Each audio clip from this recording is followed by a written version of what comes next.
Hey! I think we're live. Let me check. Let me check. Uh,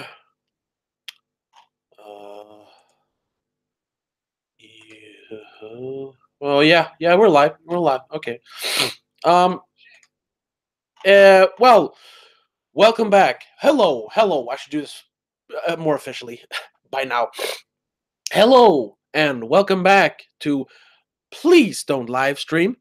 And today's episode called Three Billboards Outside Ebbing, Missouri sucked. And I was just gonna say we're missing one participant, but here he is, Donnie Del Gaiso. Are you having like a Cookie Monster outfit? No. What the fuck is going on? Dude, I was so pumped for this movie fight last night that I think I over pumped, and now I just woke up super sick. I've been home all day, and I'm just trying to keep warm because I've just been coughing and sneezing and sleeping, passing out. But I'm still ready to fight. Whoa.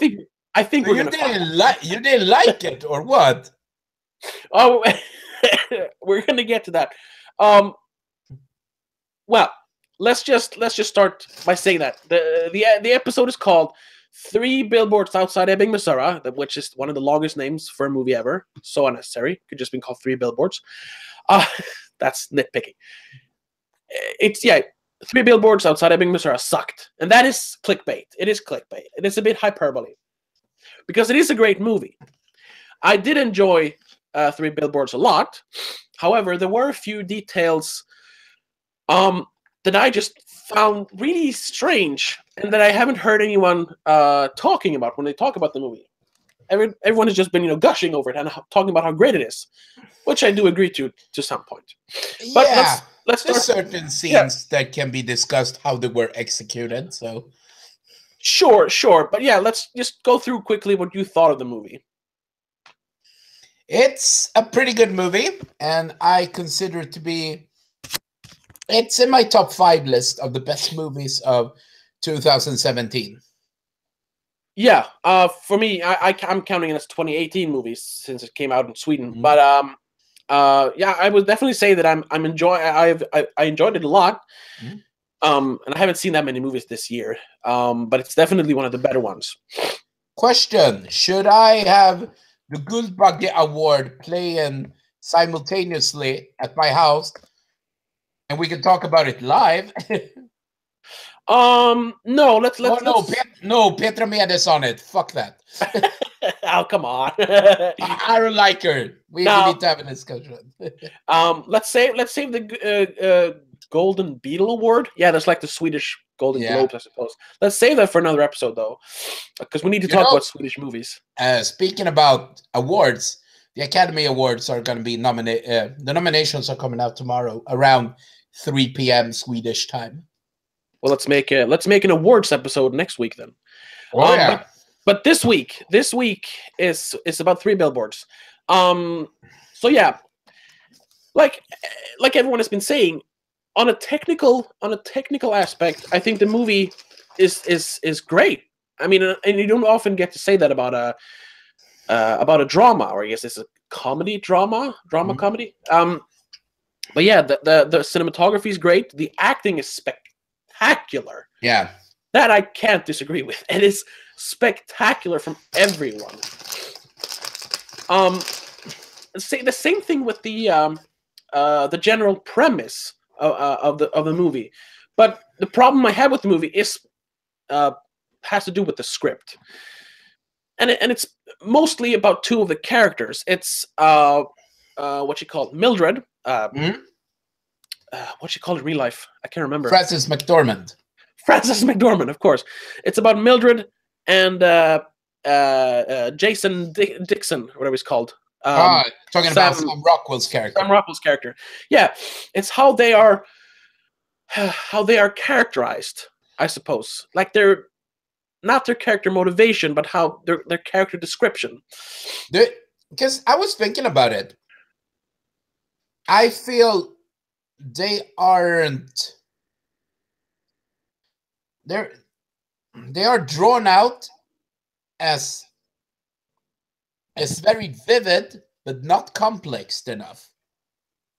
Yeah, well, yeah, They're that's part of super it. vivid, and like they have personality, they have spunk, and you understand what kind of people they are. I have difficulties to try and sympathize with, especially Sam Rockwell's character, with some of the choices he makes, because I think. Sure, can we? Is this spoiler alert on this podcast? Yes, this is. Oh, I should have written that in the description. Yes, we're gonna talk spoilers because whatever. Like Spoilers. huge spoiler. Yes. The scene when Sam Rockwell goes back to the police station. Yeah. That whole process of he's trying to redeem himself. Yeah. It kind of puts the movie in a wrong sentimental tone when the voiceover of Woody Harrelson starts. It rubbed me a bit of the wrong way. Huh. It killed the tone of the movie a bit because it was very difficult to come back to. Then suddenly the tone of the movie changed. I would totally agree with the redemption part. I think it would make Sam Rockwell's character more complex. But it became so based on strange sentimental premises. And it's very difficult to make a movie where you're such a vivid and horrible character and you're going to redeem yourself. And I have difficulties when it's redeemed by sentimentality. Okay. Well, I am. Well, I don't know if I'm not disagreeing exactly, but one of my main problems with his character then is that from the very beginning, he is portrayed as like a super hateful person. They're calling him a racist, a homophobe, and they all talk about him torturing a person of color, but and that's how they're portraying him without him really ever being in the movie, and that's a problem for me because everyone is just hateful towards him, and we are not given an actual reason. Because it's difficult and it's so difficult when suddenly we're gonna feel for him because he's gonna redeem. Yeah, that becomes part of the problem. But what I'm trying to say is that, oh wait, I lost my train of thought. Yes, what the movie does is it tells us, look, this is a bad guy because we say he's a bad guy. We're not going to show you him. We're not going to show you him being a bad guy. We're just going to say he's a bad guy because. I would say, yeah, he's a bit of an asshole, but everyone's an asshole in this movie. That was also, I thought everyone was an asshole except for, I can't remember names today. What's the guy from Game of Thrones? Peter Dinklage? Yes, he's like he's the only guy that isn't an asshole at all. I feel so sorry for him.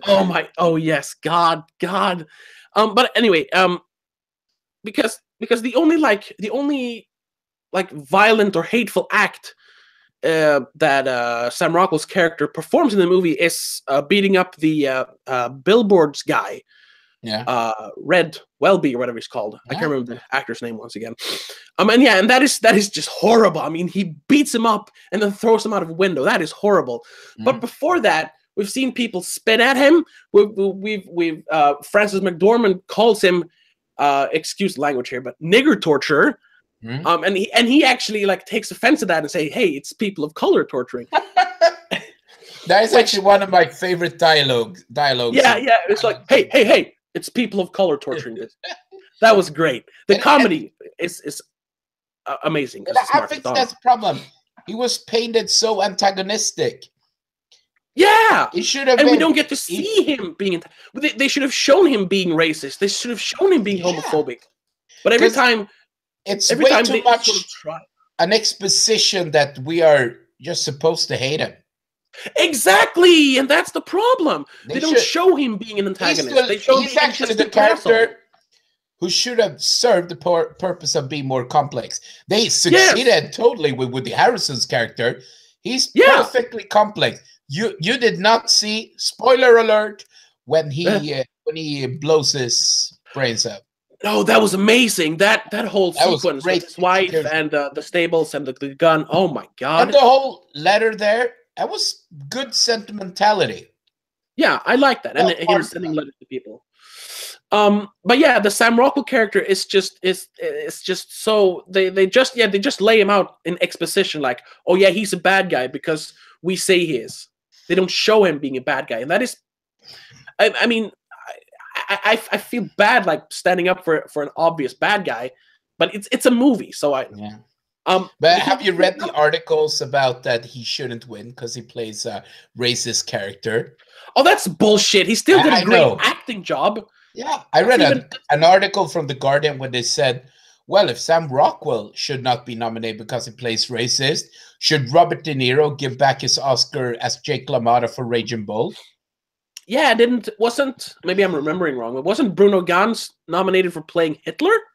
No, or am I he just wasn't. remembering that wrong? Oh, okay. Untergang was nominated, but so horrible. Then Anthony Hopkins should give back his Oscar for Silence of the Lambs. Yeah, that's just silly. I mean, he plays a character. It's his job, and he made a tremendous job, so he should definitely be nominated. And then there is a similar problem with Mildred, Frances McDormand character. Like, and once again, I'm gonna look like an asshole for saying this, but I couldn't sympathize with her because and this, I mean, we are. I mean, from the very beginning, she is just being like mean to people. She's mean to everyone she meets, and even people who are helping her. That's my question. Don't you think that Martin McDonagh made the movie as the purpose to not have any sympathy for her? Because there is one character you have real sympathy for, and it's Woody Harrelson's character. Yeah, definitely. I think he's the most actually. That could have been an aesthetic choice to make Frances McDormand. She's a horrible character, but she is such an enjoyable character. Oh yes, definitely. I mean, it's fun to watch someone being that asshole. And that, I think, is a problem.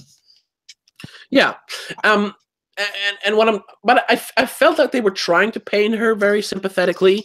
Like we find out that her daughter was raped and murdered and burned. I mean, it's like they're just laying it on super thick. Like, oh, you thought it was bad before? No, she wasn't just raped; she was murdered by fire.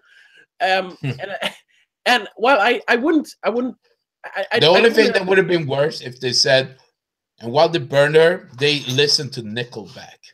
Yeah, and they started howling or something. Oh my god. No, but what I'm trying to say is, like, yeah, we are told that, oh, she's super sad, she's so upset, which a mother obviously would be if her child was murdered. But we never see her until like the last 20 minutes actually feel remorse. Yeah, exactly. She's just mean and angry all the time, and it becomes a bit one note. Not in her acting.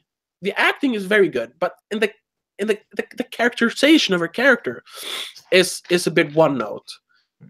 And I found it hard to sympathize with her. But when you mention it, yeah, maybe that is the point. I didn't think of that. And that's kind of why I wanted to have this conversation, because I wanted to know if I missed something, because I just couldn't sympathize with her. And you might be right about that. But it did feel like sometimes they wanted us to like sympathize so much with her. But like when her ex-husband shows up, and they have told us that she was beat up all the time by him. He was a horrible person. You automatically hate him by default. Yeah, exactly. But then he comes in, and then they show him being super idiotic. Like a fucking super idiotic, a fucking asshole once again. Like flipping the table over and start choking her, and it was just, oh, of course the husband beats his wife. It's just, it was a little simplistic there as well. Like, did we really need that? Wasn't it bad enough already? And Yeah, why we are they making understand it all that he's thick? bad. The Yeah, exactly. exposition. Yes, we talked about Sam Rockwell's character. The exposition has been enough told. Yeah, but that's kind of the problem with his character, that there is only exposition. We never see him being racist or homophobic. The only thing is, like, yeah, we have the scene where he say it's colored person torturing, person of color torturing, and when he comes into the bar and says, "Do you know what they do with what do you say? What do you know what they do with faggots in the Middle East?" Not that I don't support that, he says, and I guess that's like a scene where we're supposed to go, okay, so he's just trying to cover up that he actually likes that kind of stuff. But they never actually show him being homophobic. They never actually show him being racist. They just say that he is. And I think that's like poor characterization, which is weird in an otherwise so well-made movie. But the humor in the movie, I'm putting it pretty highly. I appreciated it a lot. Yeah, I laughed a lot. It made really horrible jokes, and it put them in the right context. That Marty McDonagh knows how to deliver the punchline at the right time, and it never becomes subtle. Like, hey, look, I made kind of a political joke. It's also so real. I think people talk like this. Yeah, it's not. If you compare with another movie that I saw the other day, Molly's Game by Aaron Sorkin, where people do not talk like that. No, well, that's Aaron Sorkin. but you wish they would talk like that. But No, he's he actually writes a lot of plays in England, so his dialogue feels very natural, and believable. Yeah, and therefore the humor comes off very natural. One of the most difficult quote for me, where I almost had to wait till other people laughed, was when Frances McDormand said to her daughter, "I hope you get raped." Oh my, yeah! That is such a smart trick by the director and the screenwriter. Yeah, just put it there to see how the reaction would be. I didn't laugh though, because I thought that was. I actually laughed because it was so weird. But once again, that paints her as a horrible mother. I mean, who would say that to their daughter? Yeah. And then she got raped. What the fuck? Oh my god. Oh well, but yeah, those are the only two problems. The thing is that those are two very big problems. The characterizations of Sam Rockwell and Frances McDormand. They're big problems, which really brought down the score for me, I suppose. From I mean, if I would have sympathized with those characters in the way I guess the director intended, it would definitely been like a 9 out of 10, definitely. But as it stands now, I'm like, at best I can give it like a weak 8. But it's not a bad score. No, because you can't look away from the fact that beyond that, besides those things, it is an amazing movie. So this epic fight I've been advertising here on Twitter and Facebook, I guess we didn't disagree as much as I thought we would. No, and that's fine. But do you think that she will win the Oscar? Do you think? Yes, because she is a very sympathetic character. I mean, she is the mother of a murder/rape victim. So yes, it's the perfect kind of character that would win. Based on her performance, I don't even know who else is nominated, because we don't know the nominations yet. The nominations is coming tomorrow, but I believe that. She should definitely be nominated. But based on what I've seen, what I've heard about predictions, I guess she has a chance of winning. But Saoirse Ronan is the biggest. For Lady Bird, I still haven't seen that one. I think I'm waiting for that to actually come out in the theaters, because I want to see that on the big screen, because I heard so much good about it. But yeah, she should definitely be nominated because I mean she does a tremendous acting job, and the same with Sam Rockwell. He should definitely be nominated. And Woody Harrelson as well. Yeah, to some extent, Woody Harrelson, even though he's not in the movie as much. But I mean, but they're both going to be nominated, I believe. And I think Sam Rockwell might take it. Yeah.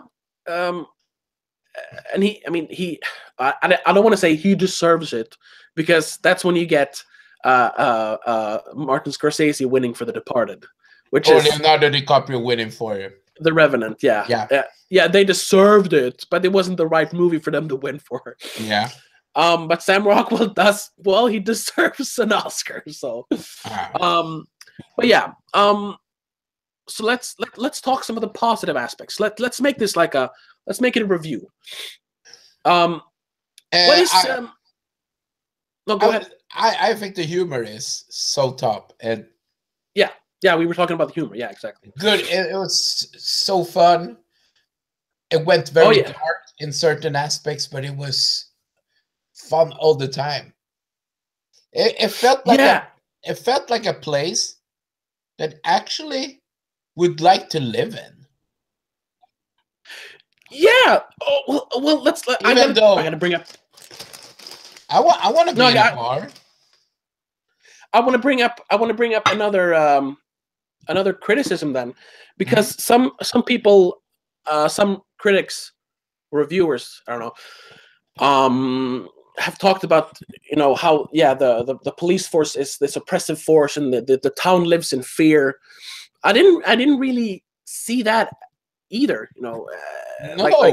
Like the police were oppressing the people. They were barely present in the city. Woody Harrelson's character is so loved. Yeah, but we're told by the movie, by exposition, that the police force is so oppressive in this little town. They're racist, they're sexist, they're homophobic, but we don't actually see it. The only thing we see them being is ineffective. Yeah, and lazy. Yeah, but that's also another part of the problem that Woody Harrelson explains very, very detailed very early in the movie. They did everything by the book, but they couldn't find the perpetrator. Yeah, and she faults them for doing their job. And I mean, some crimes go unsolved. Yeah, it's not fair, but it's reality. But but still, I still get the feeling that we're supposed to feel like, oh, the cops are bad guys because they didn't find the culprit. Well, they did everything they could. They couldn't find him. And I didn't feel that the cops did a bad job. No, me neither. But I get the feeling that the director, Martin Godana, wanted us to feel that they did a bad job. What with the 3 billboards? And Frances McDormand saying, "Oh well, we should take a blood sample of every male baby in the entire country as soon as they are born." I was like, "Whoa, calm it down with the Big Brother stuff, there, Francis." But I think what's interesting with 3 billboards is how they paint. They didn't go to cliches to paint a little town in Missouri. They could have had so many Cletus characters. Yeah. Just to make it more vivid. But Martin McDonagh, the director, avoided. Because if the movie would have been filled with Cletus and banjo playing guys that want to squeal like a pig, it would have been so horrible. Yeah, that would have been annoying. We had one character like that. The characters feel believable. Exactly. Yeah. Oh, definitely. And I'm trying to find out what he was called. The Red character, Red Welby. Because I've seen him in a couple movies now, and I really like him. Caleb Landry Jones. I thought you were talking about the 3rd cop guy. Oh well, he's great too. You mean yeah. Yeah, exactly. I think if I would make a list of underrated character actors, he's go way high up.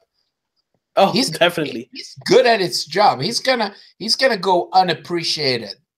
Him and another character actor I actually like that I think has made too few movies. He made one shitty movie though, and I think that destroyed his career. What the fuck happened to Barry Pepper? Yeah, I I don't know. like He kind of Pepper a disappeared. lot. Yeah, yeah, but I remember when I first watched when I saw the movie, I just recognized the red character from somewhere, Mhm. and then I figured out it's from he plays the brother in Get Out, which is one of the most Ah, awkward characters in that movie, and that is a very awkward movie. You know, the drunk brother that like is like being super antagonistic towards uh, the main character. I can't remember his oh name. yeah, Yeah, yeah. Actually, I thought he was great in this movie as well. We never really got to. They didn't never really went too deep into his character, but I mean, he was still great. And I saw him recently in American Made, the Tom Cruise movie, where he plays. There, he played a very stereotypical like Southerner. I So haven't seen American Made. Was it good? yeah, it was fine. It was interesting. It was it was very fast paced, but that's because the director. I mean, what's his name? Doug Lyman? Yeah, Doug Liman, exactly. He's good at like fast paced stuff. So the movie it was good. It was like a decent 7 out of 10. Yeah. But yeah, so I really enjoyed Caleb Landry Jones. I mean, I enjoyed every actor and actress in the movie. Even the kids were like Yeah. good, which isn't very often you can say that about kid actors. The only one that felt a little like out of her element was Woody Harrelson's wife, was played by the Australian actress. Why did you have to be Australian? It just Yeah, that I think that was the it wasn't special. If it would have been no. if it could have been an interesting backstory, made more fun. But yeah, let's put somebody that's from Australia. Yeah, I If think I that was was the from problem. Australia, I would never move to the fucking south. Yeah, it was more that her accent made her stand out more than her actual acting, because she's still a good actor, but yeah, that her her she didn't really fit into the movie. They should have picked a different actress. But other than that, I mean, she was fine. But the movie, yeah, it But definitely hinges on Sam Rockwell, Frances McDormand, and Frances McDormand's ex, oh, other girl, I love her. The one that talks yeah, like yeah, yeah, yeah. this. Oh, she was great. She's called, I think I Hilarious. have her, Samara Weaving. She was great. She brought a lot of a lot of humor, and Mhm. even though she's supposed to play the like the ditzy girlfriend, she's the one that actually says anger begets more anger, which is like Yeah. the whole like moral Yeah. of the story. The whole premise. Yeah, and I was like, hey, that's pretty good. I'm gonna go and look for my favorite quote from the movie. Yeah. But other than that, I mean, it was fun to see what she called Sandy Martin, who played Dixon's mom, who was like the only like stereotypical Southerner, but because I'm pretty sure she had a part in Napoleon Dynamite, if I'm not mistaken. Yeah, she plays Napoleon Dynamite's grandma. Oh yeah, I don't think I've seen her in a movie since Napoleon Dynamite, so that was kind of fun. that was strange. Tina, you fat lord, come get some ham. Yeah. So yeah, all the actors were great. Even and then of course the cinematography was amazing. It was good. They put some. No, but I think that they put a lot of effort into it where it didn't really have to have a lot of effort put into it, because it is a drama. It's people talking to each other, but because it is a Martin McDonagh film, there's going to be a lot of like, well, not a lot, but there's going to be like these bursts of almost like action scenes, like where they beat up Red Welby. That scene was filmed like a proper action scene. Even though now came up with which quote I love the most. When the priest came home to her house. Oh. And she tells this about the Crips and Blood. Like, yeah, you joined the gang. You're culpable. That was so great delivery. Yeah. Just bit by bit how she tears apart. And you can really see traces of religious criticism, but it wasn't preaching. It was just Boom. Yeah, it was her. It was her personal thoughts on the whole matter of. And you can really notice that the screenwriter just wanted to put in his dissent for religion and put it into this character. Cause it's hard shit she says. Yeah. If I was a priest, I would probably become atheist. I'm like, oh, you destroyed me. It is strange, just to diverge a little bit, how, well, at least I haven't seen a lot of like public talks about it, how priests aren't like condemning what the church is doing. Or yeah, they are still doing it, of course. Because that is just it's heinous, and it's still going on all over the place. And nobody seems to bat an eye about it. There was all this like big hoopla about it when Spotlight came out in 2015, and we thought, oh yeah, they're finally gonna beat the church down and actually like fix this, but nothing happened. That is really strange, but that's beside the point. What was I gonna say? Yeah, the cinematography. When it has to, it becomes very like dynamic. The use of slow motion, the use of like different camera angles. When it had to, it really became like an action movie, or became like a, I guess more of a drama, where it was only like shot, reverse shot. So I really enjoyed the cinematography, which you never really get to say about drama movies. And the same thing with the music. The music really it complemented the movie a lot. Oh, when the music is made by Carter Burwell, if I'm not wrong, and he makes a lot of music to Coen Brother movies. Yeah, because be honest, yeah, didn't this movie feel like a Coen Brother movies that was not made by the Coen Brothers? Yes. I felt it was like if Marge Gunderson in Fargo just went, fuck it, I'm moving to the South. That would be her. Yeah. But got really, really aggressive, because Marge Gunderson is like the nicest police woman ever. Yeah, I don't see Marge Gunderson going around like setting police stations on fire and calling people motherfuckers. That's why I like Mark Gunderson, and I have a bit of a problem with Mildred. But yes, it definitely feels like a Coen movie. But you can see the influences of the Coen style of making. Yeah. But now that I'm thinking about it, I'm like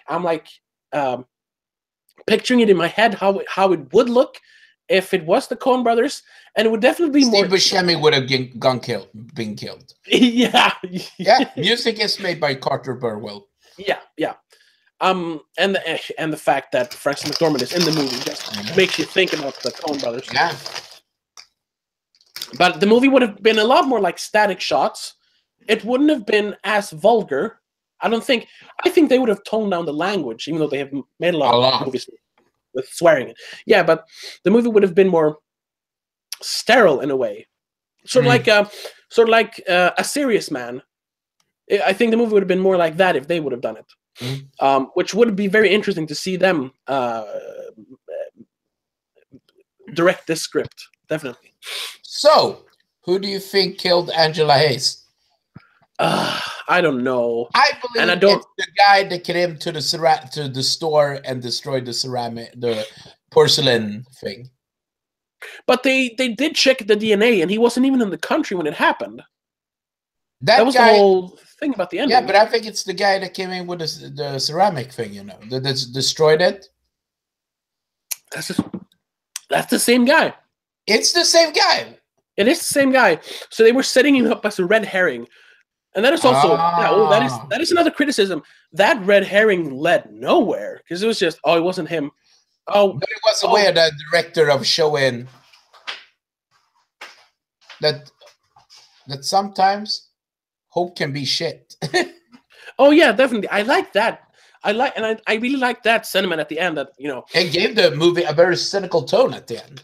Yeah, But that even though they're cynical and they probably didn't solve the case, they thought, well, what can we do? What can we do? We can't sit and mourn all day long.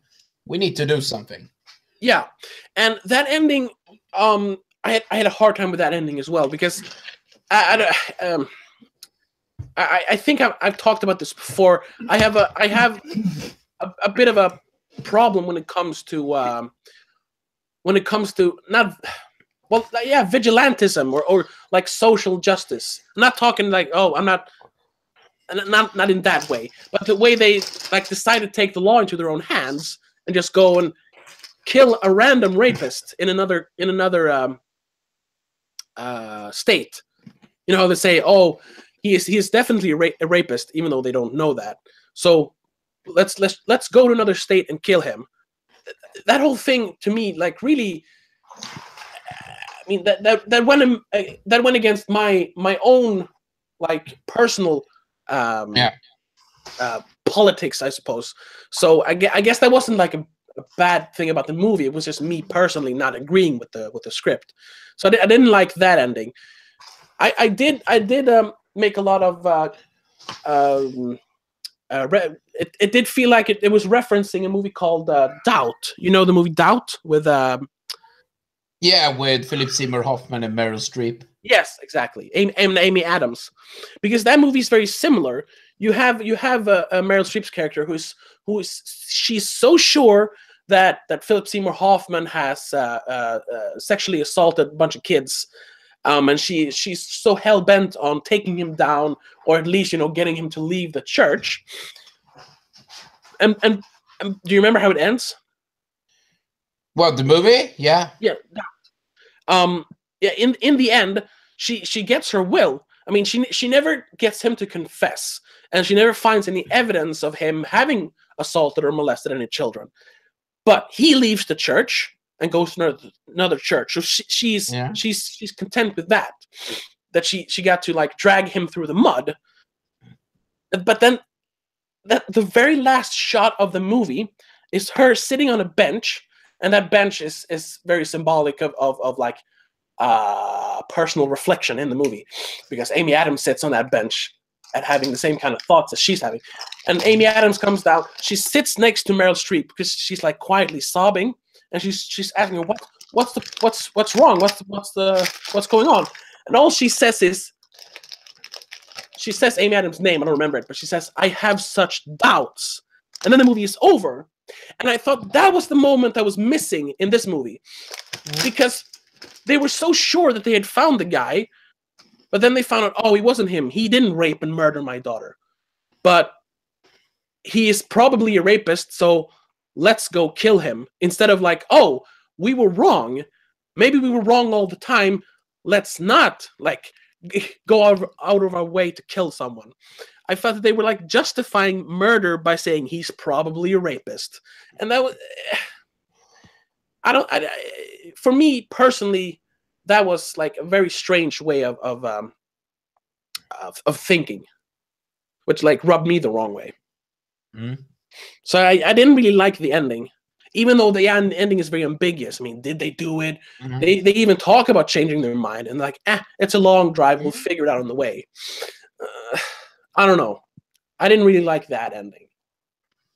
Who knows? Maybe there'll be a sequel. Two maniacs outside Ebbing, Missouri. Yeah. So, I had some problems with the script, but overall, I did really, really, really enjoy the movie. But I believe this is the script that's going to win Best Original Screenplay. Yeah, it feels like that. It feels like that kind of... I hope that my favorite script from last year, Killing of a Sacred Deer, gets nominated. Yes, but you know what?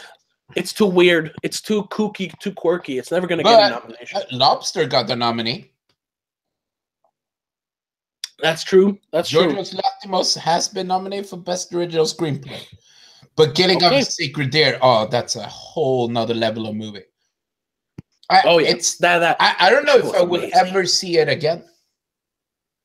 I don't know either. I want to see it again, but it's not like when I saw Irreversible by Gaspar Noé, because that was a movie I've never seen that again. No, a movie with a I haven't even seen 10-minute it. rape scene is too much. But this movie just left me so. And it was that's a script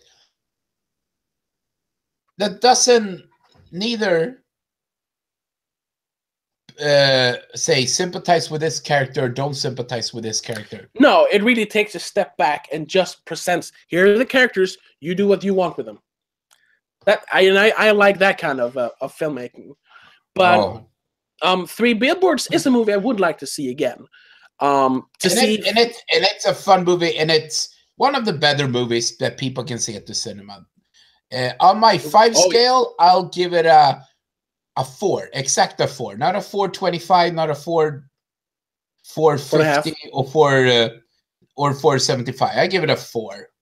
Yeah, and it is a movie that you can rewatch both because it is very enjoyable, and I think even on a second viewing, like, you would still laugh at the jokes, you could still like watch all the actors, but I would also like to watch it again and being like prepared for how the characters are portrayed. See if my opinion would change. Yeah. So I might go and see it again. But as it is now, I feel that the characterizations of some of the characters are very flawed, and I didn't like the ending. They're vivid but not complex. Yes, but beyond that, yeah, it's a great movie. Yeah, and I didn't have time to make a proper review, so that's why I wanted to take this. I'm gonna say it. Opportunity to watch it. Review it. Marty McDonagh's best movie is still In Bruges. That's the only one I haven't seen. I've only seen Seven Psychopaths and this one. I haven't seen Seven Psychopaths. It's kind of like this one. It's fun. The characters are all over the place. It's very vulgar, but that's part of the comedy. And once again, there's this like it's sort of like a drama comedy. But then there are these like bursts of almost like an action movie, like inserted into it. So it's a good movie. Three Billboards is probably better, even though I enjoyed some of the characters more in Seven Psychopaths. Because you have, Sam Rockwell is back, and you have my favorite, Tom Waits is in it. Just for a little bit, though. I gotta go and check this movie out. Tom Waits plays one of the psychopaths. Tom flipping Waits. And has a really great. Speaking of Tom Waits, they're gonna re-release his 6 first albums on vinyl. I know, but they're releasing a like remixed and remastered version of Real Gone, the 2004 album, and it sounds just terrible. So I'm kind of scared that they're doing something similar with the other ones. And they should. Well, if they don't I have some difficulties with vinyl when they talk about remastering, because sometimes they say, yeah, it's remastered from the tapes. Yeah, but from the CD master tapes. And they're not going to have a good sound quality. No. But especially if you remaster from what is it called? The 8-tracks. Yeah, from the master tapes. Like, for example, My Bloody Valentine did with their albums. They have re-released it on vinyl, and the sound sounds beautiful. Yeah, or it wasn't a remaster, but Foo Fighters' "Wasting Light." It was recorded on 8-track, and it just like remastered so they could put it on a CD, and it sounds amazing. So they should do that. Don't do it from the CD. But let's get back to the movie. I don't know. I don't have a lot more to say about the movie, actually. I was kind of hoping we would disagree more, but it's fine that we didn't. But do you have anything else to add about the movie? Three Billboards? Nah. No, me neither, actually. This became a little short. I mean, it's just 45 minutes, but this was like a special episode because it's basically a review of the movie. Yeah. So, but yeah. So what are you gonna see the post? Because I'm gonna see it on Sunday. I thought. Well, I I'm not going to tell you how, but I managed to watch that movie today. You went to the journalist press viewings. I wish.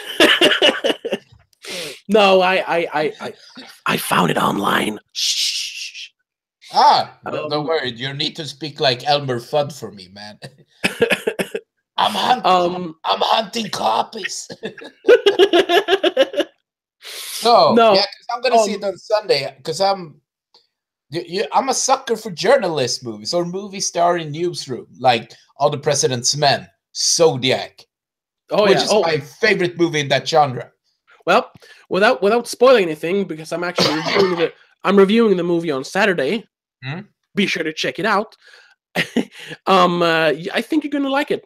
I was surprised by it. I'm not gonna say anything else. I was surprised. All right. I might join you though. So yeah, but we'll talk more about that privately. Yeah, I kind of want to go see All the Money in the World as well. Just to see. I hope they release a Blu-ray in like 10 more years with the deleted scenes that Kevin Spacey did. It's like a seamless pressing version. Watch the Christopher Plummer version, or see that horrible version. See the X-rated version with Kevin Spacey. I don't think they're going to do that though. Did you hear? Ridley Scott was asked about the reshoots and all that, and why they replaced Kevin Spacey. Or not why. We all know why. And he was just said like, he just said it straight up like, who's this Kevin Spacey you're talking about? He was just like denying Kevin Spacey even exists. What an asshole! I know. I mean, yeah, he did some horrible things, but he still exists. Stop being ridiculous. But Ridley Scott is old. I mean, he's becoming a bit kooky. So I understand him, and that's kind of why I want to go see the movie as well, because I want to see if he could not fuck up this movie like he's done with his last three movies. The movie's actually been praised. Yeah, I wonder how much that is because of him like removing Kevin Spacey, or because it doesn't have aliens. Yeah, exactly. There is no god people that are gonna save Paul Getty's grandson. Yeah. So. and really, I mean, I've only seen the trailers, but I get the feeling that the character that Kevin Spacey played and now Christopher Plummer plays, he's almost like a bad guy, at least in the trailer. And he was kind of a bad guy. Yeah. He was like a super asshole. Yeah. So don't you think they could have kept Kevin Spacey in that part then? Because hey, he's a bad guy, whatever. He's a character actor. He really becomes the character he's portraying. Yeah. Kevin Spacey's an asshole in real life, and he plays an asshole on screen. It's perfect. Yeah. Anyway. Well. But yeah. So yeah, we'll maybe we'll go see the Post together. Yeah. But definitely to anyone watching this. Yeah. Check out my review of the Post. It's coming on Saturday, but now on Wednesday I'm doing a trailing off for it, my trailer reaction show. And yeah, let's make the next Monday. Let's make that show about the Oscar nominations. Of course, and the Swedish Guldbagge. Yeah, of course. The Swedish Golden Globes. The Golden Beatles. A huge awards extravaganza. Oh, yeah. Where yeah. Have you seen the poster for Lords of Chaos? Oh, yeah. I saw yesterday. Did you hear who made the music? No. Sigur Ros. Oh. It could be interesting. That could be very interesting. Because that's... what's he called? Johnson. Yeah. But didn't he make the music for Sicario and Arrival? No, that's Johan Johansson. But isn't he part of Sigur Ros? No, he's a total different guy. He has nothing to do with Sigur Ros, I believe. But he makes great tunes. Yeah, I sort of, I don't know why I got them That's why I wonder how his score for Blade Runner 2049 would have sounded. They totally replaced his soundtrack. Oh, who did the music for that one? Is it Clint Mansell? No. That would have been good, though. Who did make the music? It was good music, but it wasn't memorable like the Vangelis score. No, it was mainly copying off of Vangelis, which is not bad, but, you know, it's not. Now we're going to see.